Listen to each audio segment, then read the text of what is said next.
So I've been here for 18 years, and this may be the closest we've been to getting any one new icebreaker.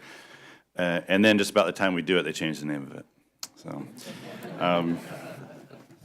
So forgive me if I call it an icebreaker, it's habit. But the Admiral Haycock, with regards to the Authorization Act, which is hopefully headed to the President's desk, requires the Coast Guard to conduct an enhanced maintenance program on the STAR to extend its service life. How does extending the service life of the STAR impact your plans to deploy a new icebreaker, a new PSC? So, as I know you're aware, we have only one heavy icebreaker in operation, that's Polar Star. Yeah. We put some resources into Polar Star back in the early 2010 timeframe to extend its service life, and we were able to extend its service life for about 7 to 10 years. And that would mean the end of our service life is about 2023. So we know that we need to invest in Polar Star so that we do not have a gap in icebreaking. And so we have a plan in place to do that. Our goal is to identify, and I think we've identified most of the systems that need to be addressed. And that was that's what's given us the confidence in our cost estimate to do the work. But the goal is to do 3 phased availabilities to address those systems that need upgrades the most to extend its service life until we have a second Polar Security Cutter delivered. Is any of that maintenance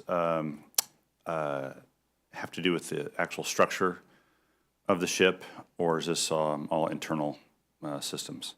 Most of this is internal. The structure is in fairly decent shape. Yeah. It's propulsion control systems and habitability sewage systems, things like that desperately need help to extend the service life. Yeah. So what do you say to the GAO's conclusion from Ms. Mack with regards to the deployability of the new icebreaker being driven more by the capability gap as opposed to planning well for a new class of icebreakers? I would concur with the GAO's assessment because it's true. The problem is we are stuck between a rock and a hard place. The Polar Star is aging. It is one casualty away from not being able to conduct any of its missions. It is the systems are dated. Getting that ship underway and conducting its missions is hard on the crew. We are conducting maintenance availabilities that are very aggressive to keep that thing in operation so it can do its mission every single year. It doesn't have self-rescue capability. It doesn't have another ship to step in if problems occur. So basically, we were stuck with a really bad situation, right? If you take a look at the acquisition process and we hadn't done anything to accelerate, we wouldn't have been able to deliver a heavy polar icebreaker, a Polar Security Cutter, until 2026 or maybe 2028. And so we've gone through in using things like the industry studies and the Integrated Program Office. We've found ways to bring that back to 2023 to prevent that gap. It is an aggressive schedule, and we concur with that. But the nation's need for polar heavy icebreaker, heavy polar icebreaker, is not driven by our planning process. It is driven by the realities of the situation we're in. If we had started the process years before, if it had gotten the momentum and the support it needed years back, decades ago, we wouldn't be in this situation. But the nation's needs are varied, and it didn't compete well for priorities. And we have been blessed over the last several years that Congress and the administration have recognized the dire situation we're in and provide the support, and we've got great momentum as a result. All right, thanks. We certainly have tried, at least over the last 18 years. I can vouch for that.